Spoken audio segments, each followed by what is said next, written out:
¿Qué tal? Muy buenas noches, soy Juan Pablo de Leo y esto es Político.mx. Gracias por acompañarnos un domingo más, hoy domingo 25 de octubre. ¿Qué semana y qué programa tenemos preparados para ustedes? Lista, por fin, aleluya. Habemos presidente en Morena. El día viernes, el Instituto Nacional Electoral informó que el diputado Mario Delgado fue el ganador de la tercera encuesta por la presidencia de Morena. Con todo y que Delgado informó hace unos días que se contagió de COVID, es ya oficialmente el nuevo líder de Morena. La encuesta y los resultados, las reacciones y las declaraciones, la agenda y lo que viene para el partido. Todo sobre la elección en Morena en unos instantes más. Con 65 votos a favor y 51 en contra, el Pleno del Senado aprobó en lo general la extinción de 109 fideicomisos para que el gobierno federal obtenga 68,000 millones de pesos adicionales. Esto para atender la pandemia por el COVID-19 en México. Con el voto en contra del bloque de contención y del PT, Morena y PES, Partido Verde, imponiendo justamente esta mayoría, el Pleno del Senado aprobó este dictamen con 65 a 51. Los votos y los posicionamientos, las discusiones y las protestas, la oposición y la mayoría, los agarrones y la grilla, la crónica de la desaparición de los fideicomisos más adelante. Crece la controversia en el caso del exfuncionario Cienfuegos. Un juez federal de Estados Unidos ordenó este pasado martes que el exsecretario de la Defensa Nacional, Salvador Cienfuegos, permanezca retenido, sin derecho al pago de una fianza, antes justamente de su juicio por cargos de narcotráfico, argumentando que existe riesgo de fuga. El magistrado señaló que existe un riesgo de que el exministro no enfrente a la justicia si es puesto en libertad. La audiencia y la defensa, las acusaciones y la investigación, los dichos en Estados Unidos y las declaraciones en México. El reporte completo de lo ocurrido el martes en la Corte de Los Ángeles en unos minutos más. Con 279 votos a favor y 123 en contra, el Pleno de la Cámara de Diputados aprobó en lo general el dictamen que expide la Ley de Ingresos de la Federación para el ejercicio fiscal 2021. El documento aprobado contempla ingresos por 6 billones de pesos. Los diputados estuvieron discutiendo el dictamen hasta altas horas en una maratónica sesión. Ahora le toca el turno a los senadores que estarán discutiendo el tema en los próximos días para buscar su aprobación en la Cámara Alta. El dictamen y las alianzas, los grupos de contención y las mayorías, los números y las sumas, los totales y los destinos. La crónica legislativa más completa, por supuesto, aquí en Político.mx. Por otra parte, el movimiento Sí por México se presentó este martes con sus ejes de acción y contestaron a los cuestionamientos que hizo el presidente Andrés Manuel López Obrador, quien los ha llamado Frena 2. Los empresarios integrantes de Sí por México aseguran que no son un movimiento de oposición, sino más bien propositivo. Los integrantes y la composición, las críticas y el recibimiento, todos los detalles de la presentación de este proyecto aquí, por supuesto, en Político.mx. Segundo y último debate por la presidencia de los Estados Unidos. Donald Trump y Joe Biden se vieron las caras por última vez a 10 días de la elección en aquel país. Político.mx estuvo presente cubriendo el evento desde Nashville, Tennessee, y les traemos los pormenores del intercambio entre republicanos y demócratas, los ganadores y los perdedores, la agenda y las estrategias, las encuestas y las posibilidades, el último jalón por la Casa Blanca en unos instantes. Además, Política Cero, los políticos también y actores nacionales e internacionales que fueron noticia en la semana, la agenda también de la semana y mucho más. Esto es Político.mx. De las redes a la televisión. Corte, regresamos.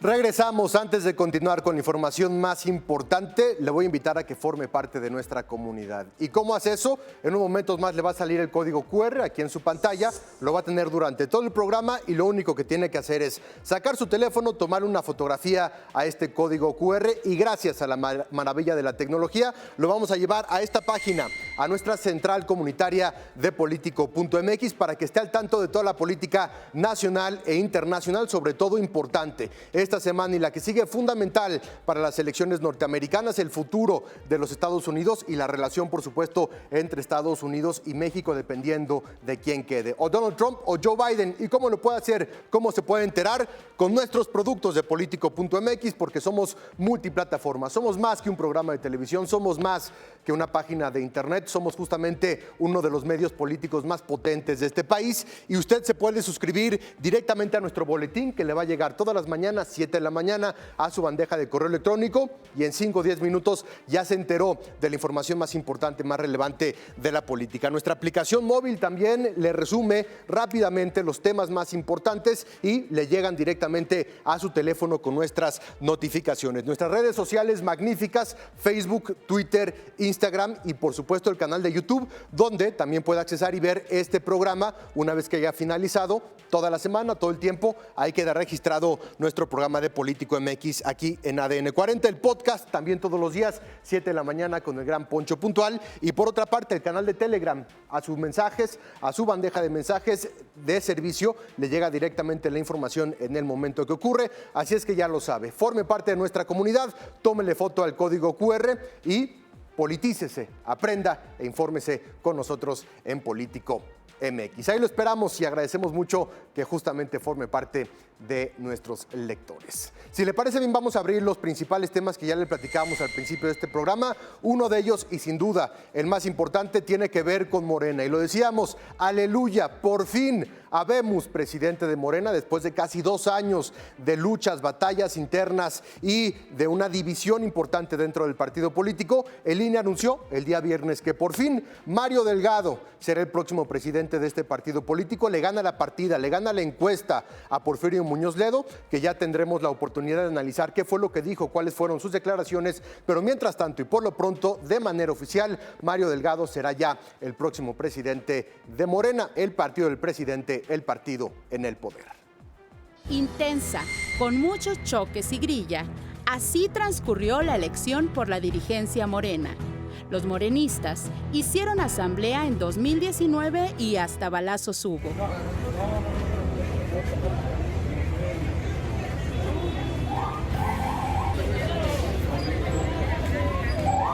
En 2020 tampoco lograron ponerse de acuerdo. El Tribunal Electoral intervino. Le ordenó al INE hacer una encuesta abierta.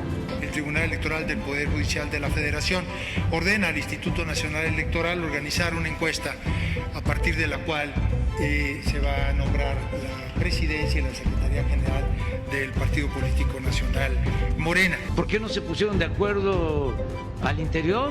Lo que dice el tribunal, que el instituto haga la encuesta, yo lo veo bien.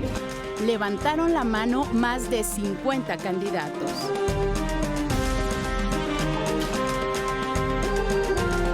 Solo habían 2 nombres fuertes en la pelea: Mario Delgado, Porfirio Muñoz Ledo. Delgado sumó apoyo de diputados, senadores y liderazgos. La encuesta del INE arrojó un empate técnico y Mario se dijo listo para la siguiente ronda. No tenerle miedo al tema de la encuesta.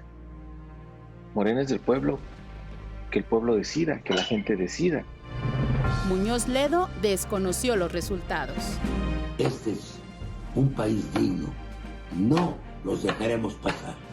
Se autonombró presidente legítimo e intentó hacer una toma simbólica de la dirigencia. Pero un grupo de mujeres protestó en su contra y lo acusó de acoso sexual. Arrecia la tensión y solo habrá un ganador.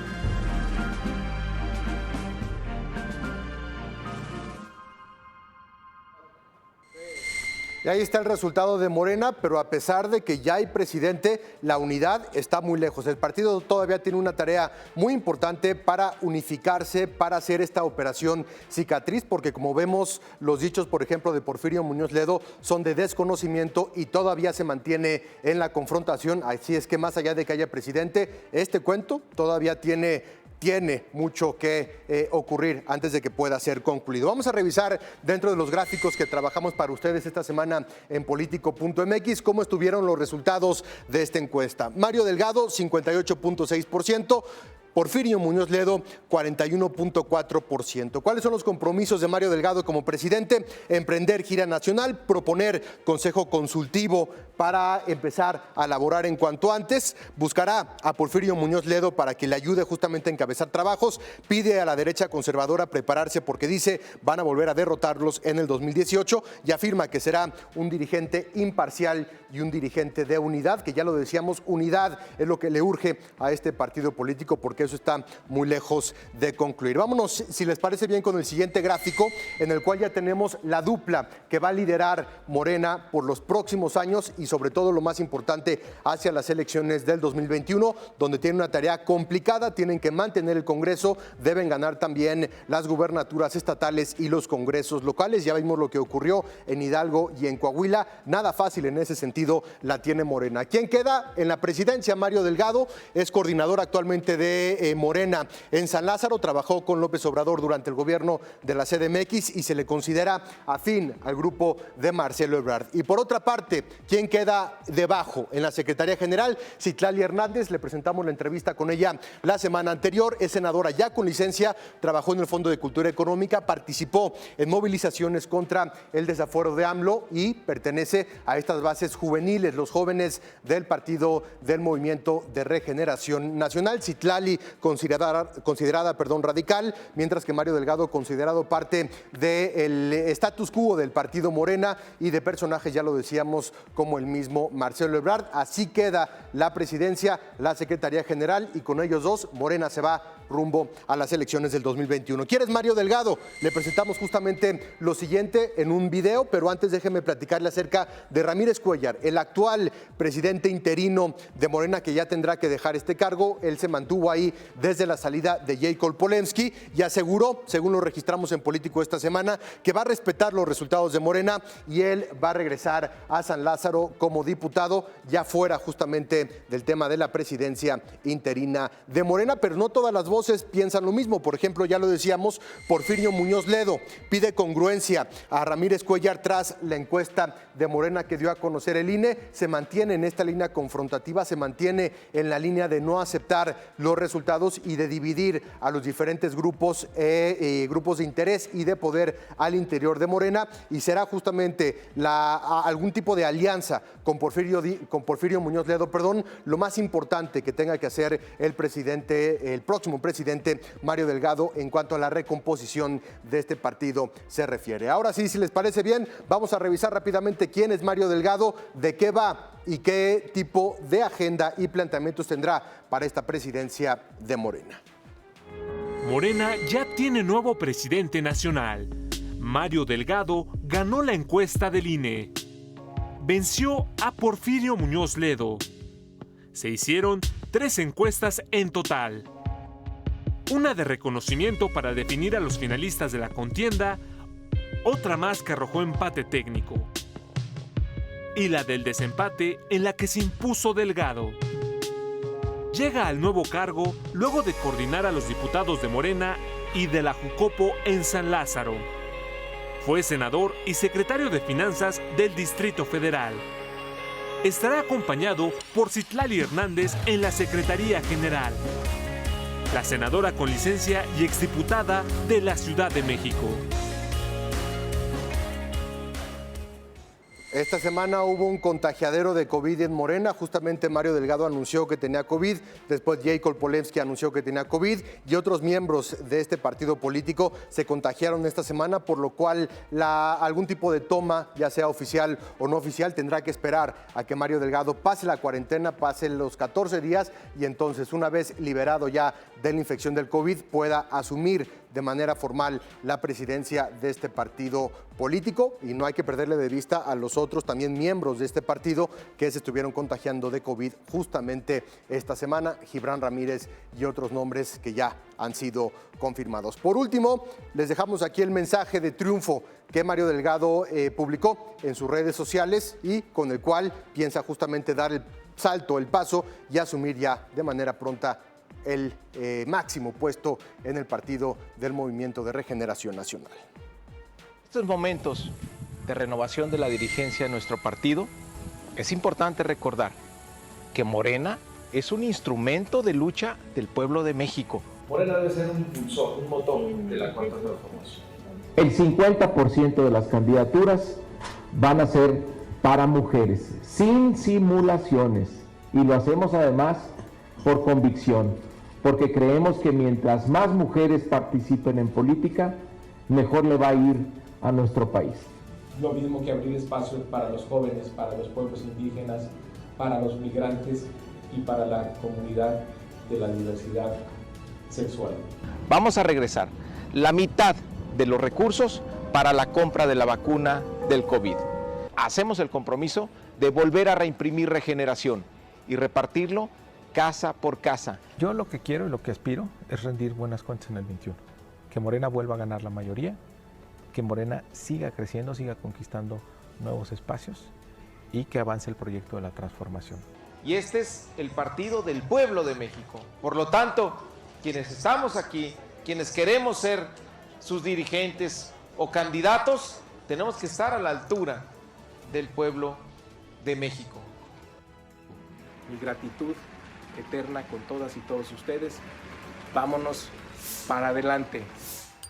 Hasta ahí la parte de Morena. No se pierda toda la cobertura en nuestros diferentes canales de Politico.mx, porque como le decíamos, esto está todavía lejos de terminar. Cerramos entonces lo referente al partido Morena y abrimos la parte de los fideicomisos, porque a pesar de las denuncias, a pesar también de las protestas de la comunidad científica, de la comunidad cultural, de la comunidad deportiva, finalmente el Senado esta semana aprobó la desaparición de más de 100 fideicomisos. ¿Qué es lo que va a ocurrir? ¿De qué manera van a utilizar justamente estos recursos de manera discrecional? He ahí la gran pregunta con este tema. Vamos a revivir qué fue lo que ocurrió esta semana en la crónica legislativa de la ya aprobación del Senado. Primero lo había hecho la Cámara de Diputados y esta semana le tocó al Senado, en donde ya de manera oficial desaparecen estos fideicomisos.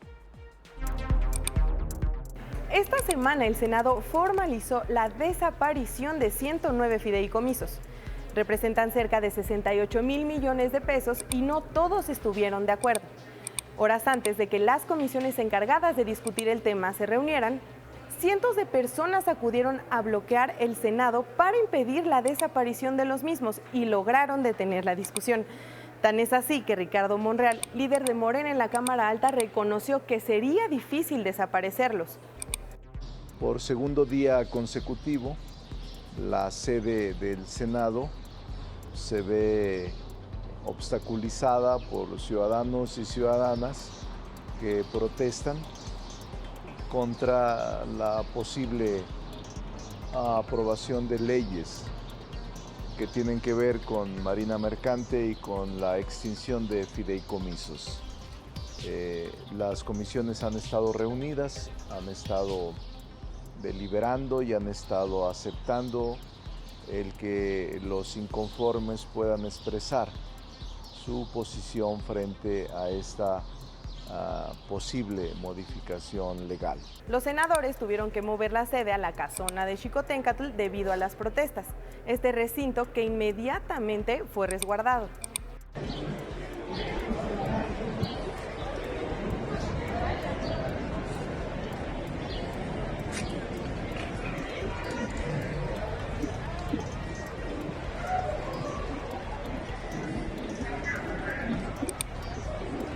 Y ahí es donde hasta algunas senadoras panistas acudieron a protestar.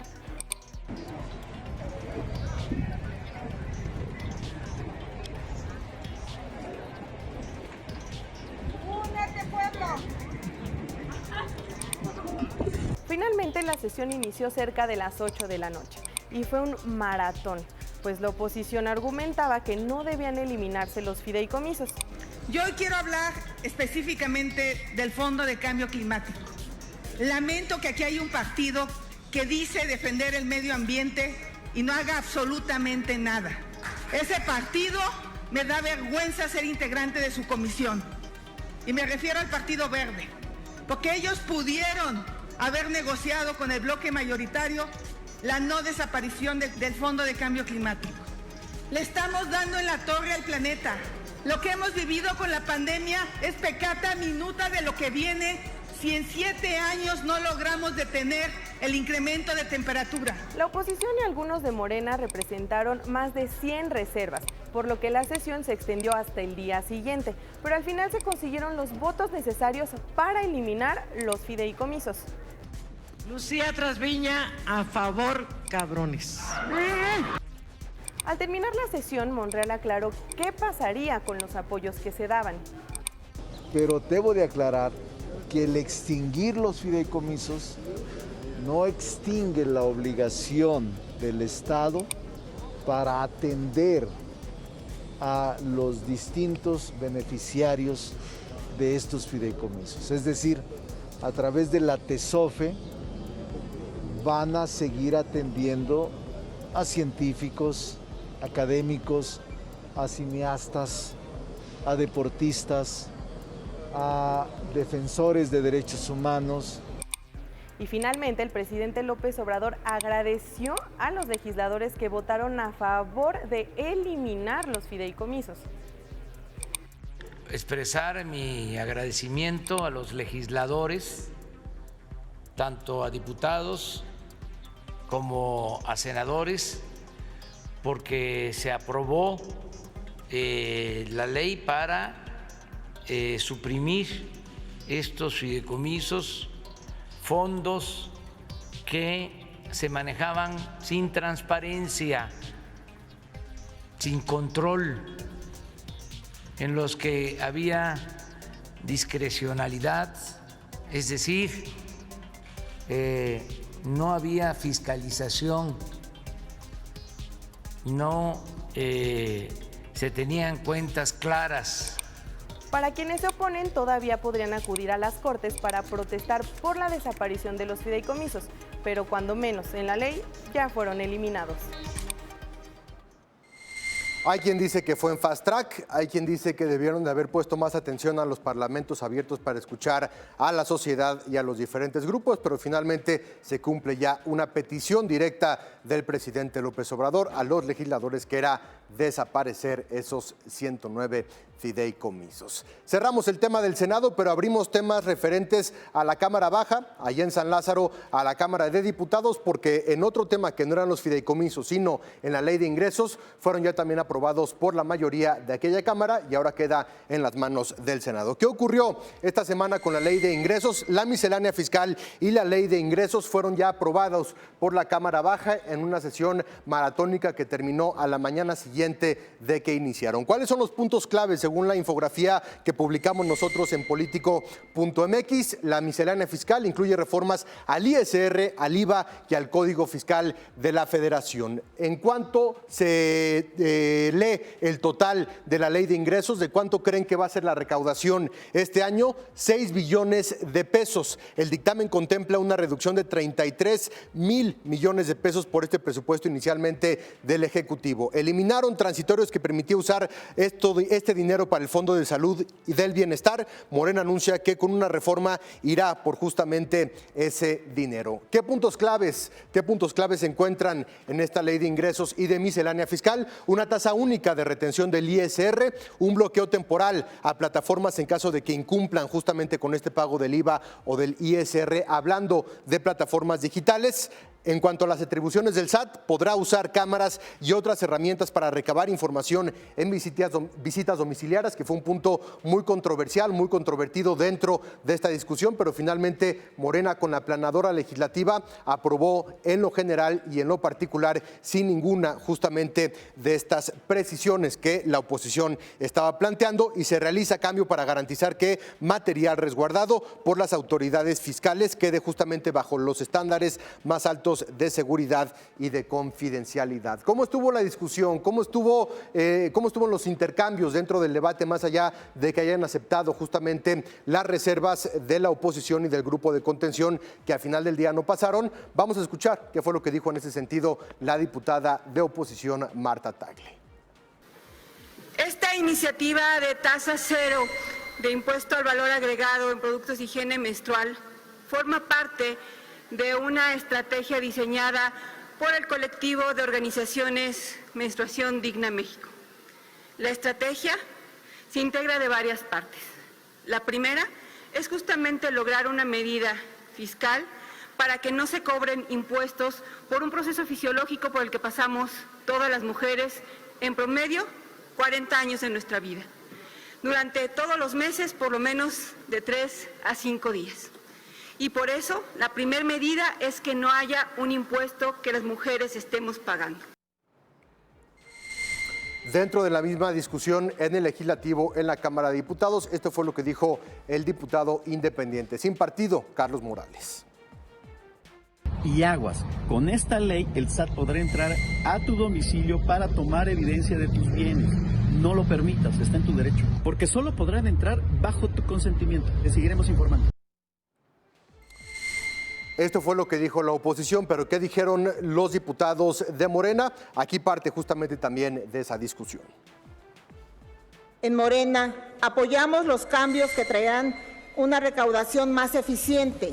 Ojo, sin necesidad de crear nuevos impuestos. Señores sentados a mi derecha, diputados, diputadas, dejen de engañar al pueblo. En este gobierno federal no habrá más impuestos, no habrá endeudamiento, que lo único que generan es descontento de las y los contribuyentes que cumplen con sus obligaciones. Y parte del análisis que hace por parte de la prensa especializada en finanzas, en economía, justamente teniendo en cuenta el dinero que tendrá disponible el gobierno federal para gastar en esta ley de ingresos, tiene mucho que ver con la parte de Hacienda y lo que se siguió según las recomendaciones de Hacienda y lo que los diputados desecharon a pesar justamente de que había sido una recomendación directa de Hacienda. Y ellos en Hacienda echaron para atrás la cuota complementaria del IEPS directamente a la gasolina, en uno de los tantos temas que se estuvieron discutiendo, ya lo decíamos, hasta la madrugada del día siguiente, luego de esta maratónica sesión. Dulce María Sauri, presidenta de la Cámara de Diputados, tuvo la palabra al último, justamente con la aprobación, con las votaciones y con la aplanadora de Morena, en el que poco pudo hacer este bloque de contención para llevar sus reservas a una discusión abierta que les permitiera integrar estos puntos de vista. Finalmente pasa como estaba y son, ya lo decíamos, los 6 billones y cachito de pesos que tendrá disponible el gobierno federal.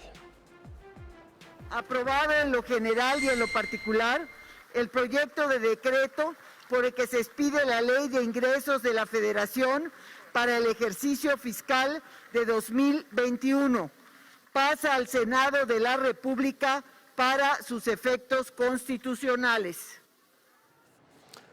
Pues hasta ahí los temas de los dineros, de los fideicomisos, de la ley de ingresos. Ahora le tocará al Senado de la República, que tiene hasta el 31 de octubre para poder discutir y en su caso aprobar lo que le fue enviado por parte de la Cámara de Diputados, que fue justamente la Cámara de origen con la parte de los ingresos y con esta ley. Si les parece bien, entonces seguimos con temas de escándalo en la República Mexicana y en los Estados Unidos, específicamente con el tema del general exsecretario de la Defensa Salvador Cienfuegos. Este martes en los Estados Unidos, en la Corte de Los Ángeles, se volvió a presentar y ahí lo que dijo el juez es: existe riesgo de fuga por parte de este acusado, no tiene derecho a fianza y en consecuencia tendrá que enfrentar desde ahora todo este proceso, desde Los Ángeles hasta la Corte de Brooklyn, directamente en la cárcel, preso el exsecretario Cienfuegos. Se llevó a cabo la segunda audiencia del ex titular de la Sedena, Salvador Cienfuegos, en Los Ángeles, California. Y en ella, el juez Alexander McKinnon le negó la libertad bajo fianza para enfrentar el proceso por las acusaciones de presuntos nexos con el narcotráfico, pues se argumentó que debe permanecer en prisión porque hay un alto riesgo de fuga.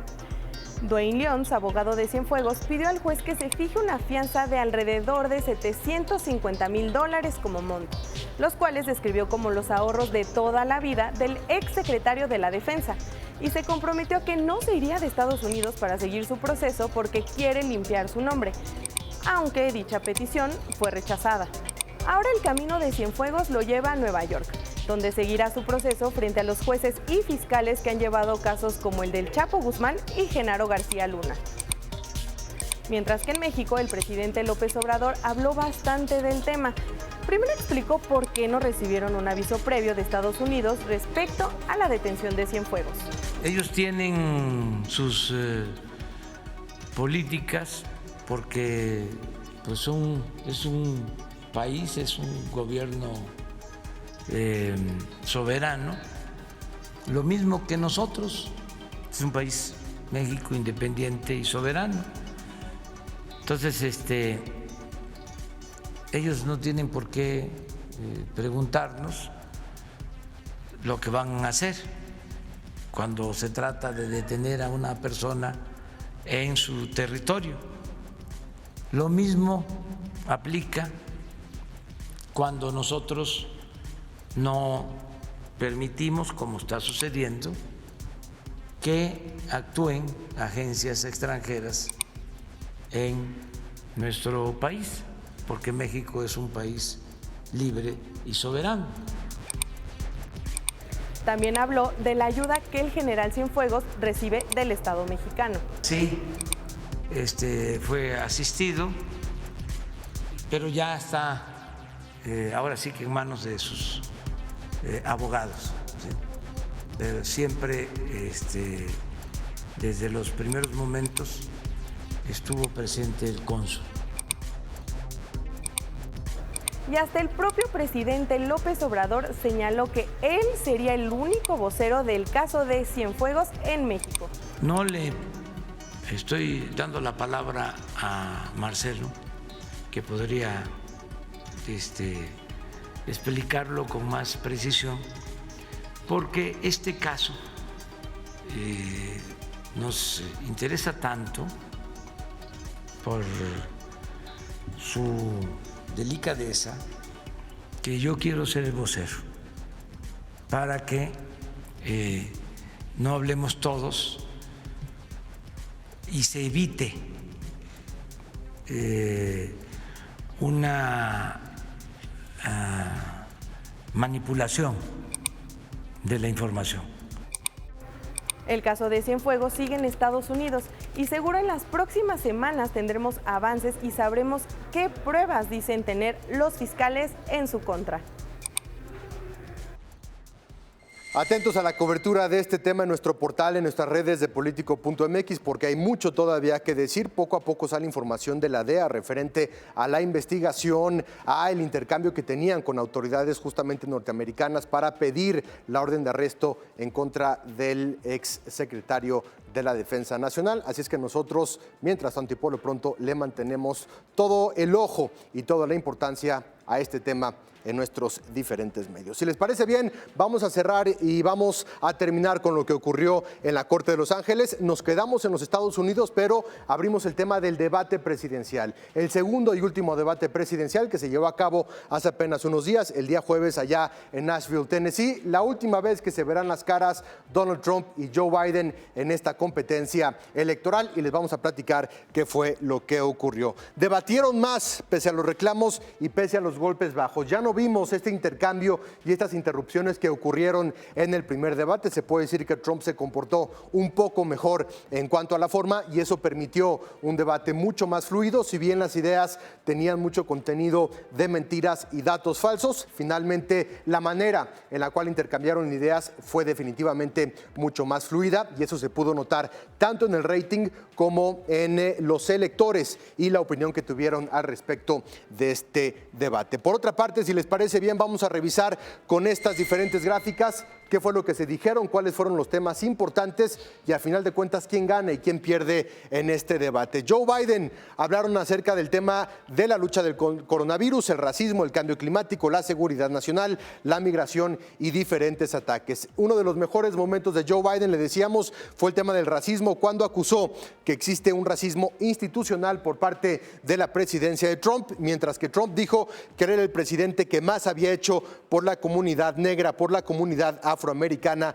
desde Abraham Lincoln. Por supuesto, una de las declaraciones que mayor risa y confusión causó al haber declarado esto el todavía presidente de los Estados Unidos. El tema del coronavirus no es justamente un tema donde Donald Trump se pueda defender. Hablaron de este tema durante 30 minutos y ahí fue donde Donald Trump fue puesto contra las cuerdas por parte del candidato demócrata Joe Biden. Cambio climático, está muy clara la agenda dividida entre Trump con la parte del carbón y del petróleo en contra de los demócratas y esta plataforma, esta agenda que tienen para empujar por las energías limpias, por las energías renovables. La moderadora Kristen Welker de la NBC, la gran ganadora de la noche, una mujer que supo llevar el debate, que no permitió este tipo de interrupciones y no permitió faltas de respeto por parte del presidente Trump, y ahí queda justamente el recuento de cómo llegaron a este segundo y último debate. En cuanto a las encuestas, 51 Biden contra 42 Trump a nivel nacional. Y así lo vivimos, así lo vivió un servidor desde Nashville, Tennessee. ¿Gana alguien en especial, no? ganan los electores que pudieron recibir un intercambio en cuanto al tema de ideas. ¿Qué vieron primero? El tema del coronavirus, que duraron como 30 minutos.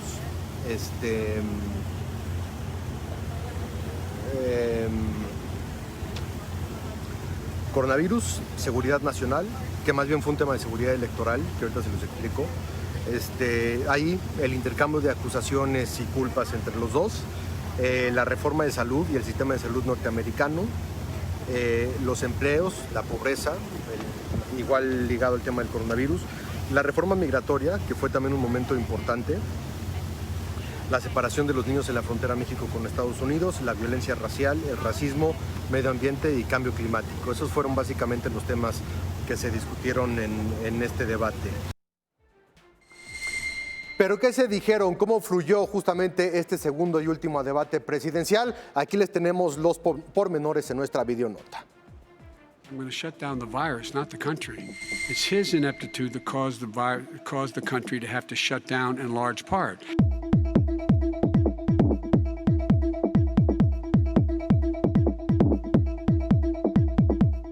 I was in the hospital, I had it, and I got better, and I will tell you that I had something that they gave me, and now they say I'm immune. Whether it's 4 months or a lifetime, nobody's been able to say that, but I'm immune. Then he gets out of the hospital, and he talks about, don't worry, it's all going to be over soon. Come on. There's not another serious scientist in the world who thinks it's going to be over soon. He says that we're learning to live with it. People are learning to die with it. It's not my fault that it came here. It's China's fault. And you know what? It's not Joe's fault that it came here either. It's China's fault. They kept it from going into the rest of China for the most part, but they didn't keep it from coming out to the world. We learned that this president paid 50 times the tax in China, has a secret bank account with China, does business in China, and in fact is talking about me taking money. What's going on here? Why don't release your tax return or stop talking about corruption? Children are brought here by coyotes and lots of bad people, cartels, and they're brought here and they used to use them to get into our country. We now have as strong a border as we've ever had. It's not coyotes didn't bring them over. Their parents were with them. They got separated from their parents. And it makes us a laughing stock and violates every notion of who we are as a nation. The fact of the matter is, there is institutional racism in America. Nobody has done more for the black community than Donald Trump.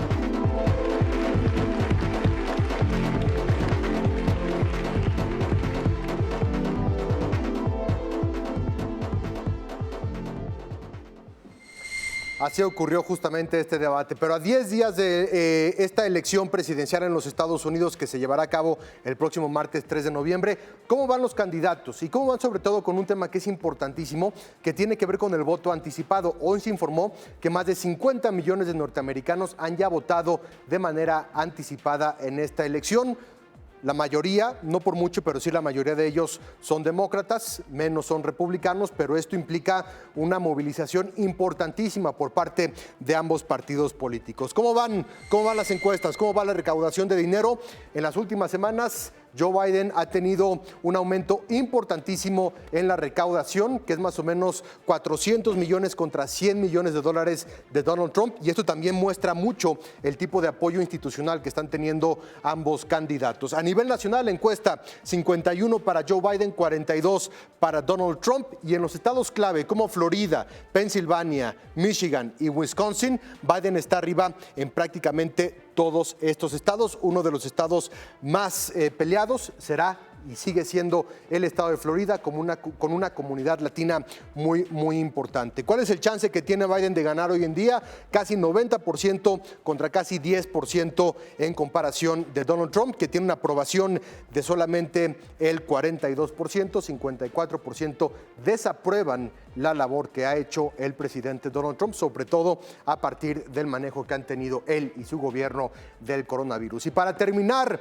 parte de la anécdota, el anecdotario de estas elecciones es la extraña relación entre Donald Trump y Melania Trump, porque justamente finalizando el debate se vieron muy secos. Incluso hay quien dicen que Melania Trump le quitó la mano a su esposo Donald Trump, así que revisamos esta extraña relación.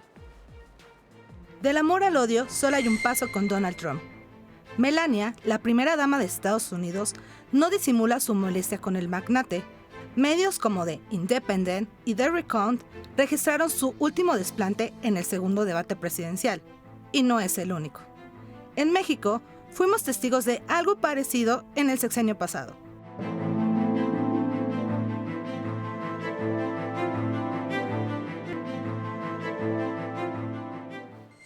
Sin duda, ya le decía, una extraña relación. Cerramos el tema de los Estados Unidos, pero quedamos al pendiente con la cobertura en nuestro portal y en nuestras redes de Politico.mx. Regresamos a nuestro país. Otro de los temas relevantes referente también a la oposición, de qué manera se está armando la oposición en nuestro país con miras a las próximas elecciones del 2021, tiene que ver con otro proyecto justamente de oposición ciudadano empresarial que se llama México Sí, Sí por México. Y justamente este proyecto político ha sido ya también criticado por el presidente López Obrador, que dijo esto nada más y nada menos es un Frena 2. Son lo mismo y tienen justamente el mismo contexto y plataforma opositora. Pero si les parece bien, vamos a revisar de qué va y de qué fue esta presentación de Sí por México esta misma semana aquí en la República Mexicana.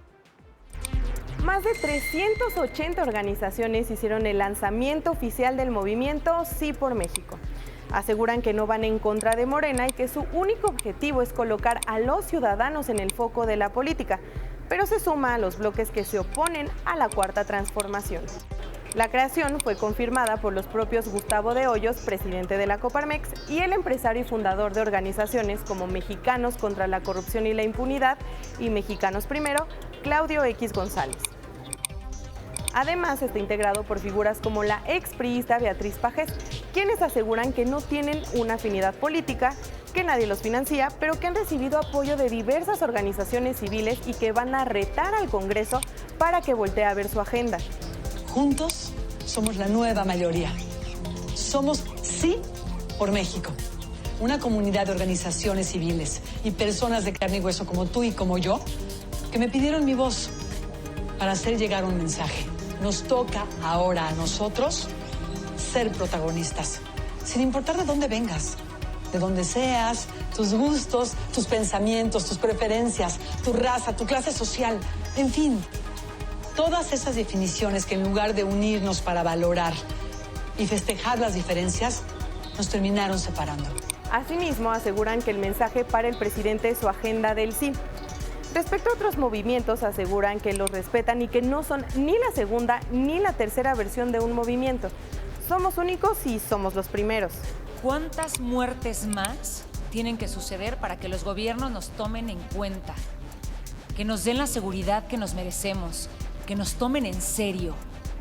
Pero a partir de hoy, el sí va a presionar como nunca hasta que nos cumplan. Previo a que se diera a conocer el movimiento, AMLO denominó al movimiento como Frena 2. Incluso reveló que de Hoyos Walter quiere ser gobernador de Baja California y que Claudio X González alguna aspiración debe tener. Ya se hizo público de que viene un nuevo movimiento, un Frena 2, encabezado por este señor Claudio X González. O sea que todo se está cumpliendo. Y por el de Coparmex, Gustavo de Hoyos. No te dejé el papel, no. Es, no, no es la BOA, es la BOA. No. Se llama el sí. No, es sí. Se llama Por el Sí. ¿Por el sí o por Sí México? Algo así. Porque dicen que nosotros somos no. Esto es lo que proponen en Sí por México. ¿Qué es Sí por México? Movimiento ciudadano encabezado por los empresarios Gustavo de Hoyos y Claudio X González. Dicen que no buscan conformarse en partido político ni como movimiento opositor a la 4T, sino impulsar una agenda ciudadana rumbo a las elecciones de 2021. Sí por México no va a ser un partido político, no pretende competir con ningún partido político. Entre sus propuestas están democracia plena, seguridad y acceso a la justicia, economía incluyente, salud y educación universal con calidad, igualdad sustantiva y combate a la violencia contra las mujeres, medio ambiente sano y sustentable. Sin duda, será un actor más en el movimiento político que ocurrirá en 2021 y está por verse el impacto que tendrán en la elección del próximo año. Pues justamente estará por verse. Cerramos entonces el tema de la oposición y de este nuevo proyecto ciudadano y político y abrimos la parte simpática, la parte chusca. El tema de los videos virales de la semana en nuestra Política Cero, o más bien Cero Política. ¿Quiénes fueron los actores políticos mexicanos e internacionales que esta semana se viralizaron por todas las razones erróneas?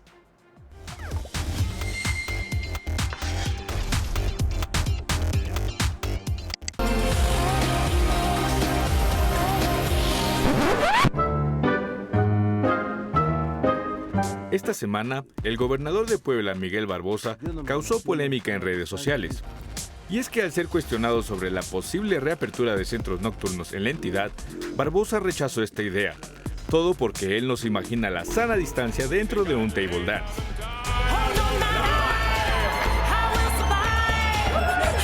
Donde se manoseaban, se manipulaban. El gobernador reiteró que por el momento no es posible abrir este tipo de negocios, dado que, según dijo, los antros se convertirían en verdaderas fiestas COVID, por lo que ni aún con la promesa por parte de los empresarios de la vida nocturna de seguir todos los protocolos, será posible abrir en los próximos días estos centros de entretenimiento. Yo tengo experiencia en esto. Ni modo, los bailes tendrán que esperar. Todo, papi, todo. En el Estado de México, atraparon con las manos en la masa a un ladrón. Corazón de melón, de verdad lo siento. El problema es que este ladrón era un policía. Un elemento municipal de Nezahualcóyotl fue sorprendido robando en una tienda de autoservicio. Oye, creo que tienes un... ¿Yo qué? en tu cuello, atorado ¿Aquí? bajo la... La grabación muestra cómo el personal de seguridad de la tienda lo detiene y le exige que devuelva todos los artículos robados. Imagínate con qué seguridad estamos. Desde un pegamento hasta una bolsa de estopa. El policía municipal fue llevado al Ministerio Público por intentarse llevar un jugoso botín de 160 pesos. Vaya seguridad, ¿no? ¡Zorro, no te la lleves! ¡Oh, rayos!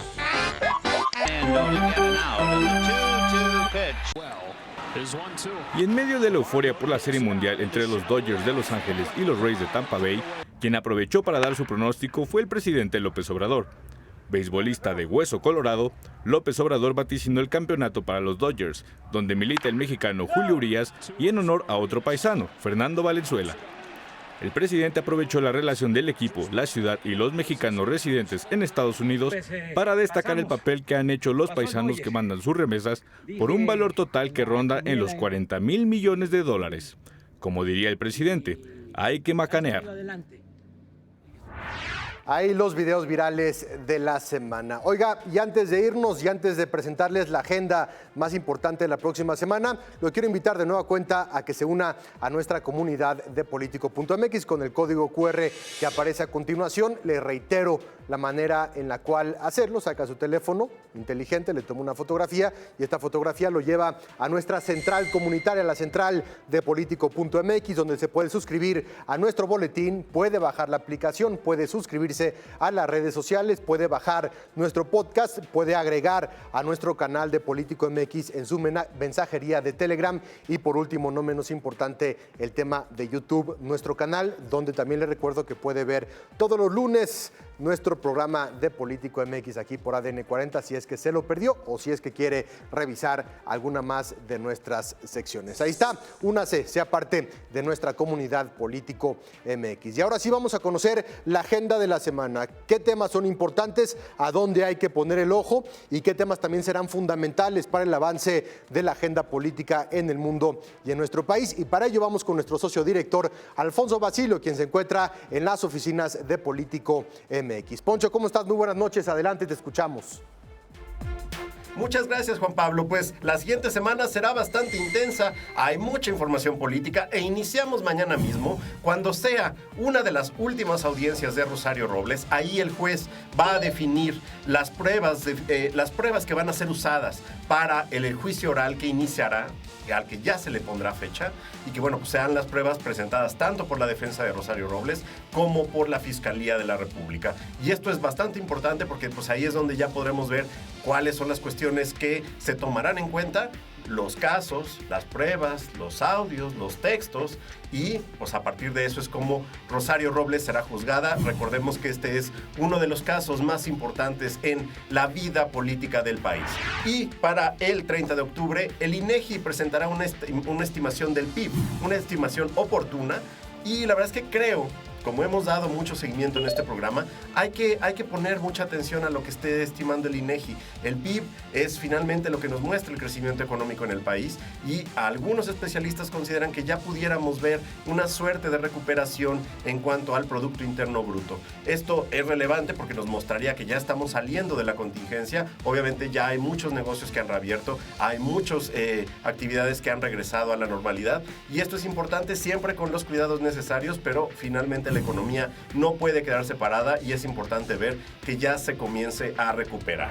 Y también para el 31 de octubre será la fecha límite para que el Senado apruebe y revise la ley de ingresos y el paquete económico.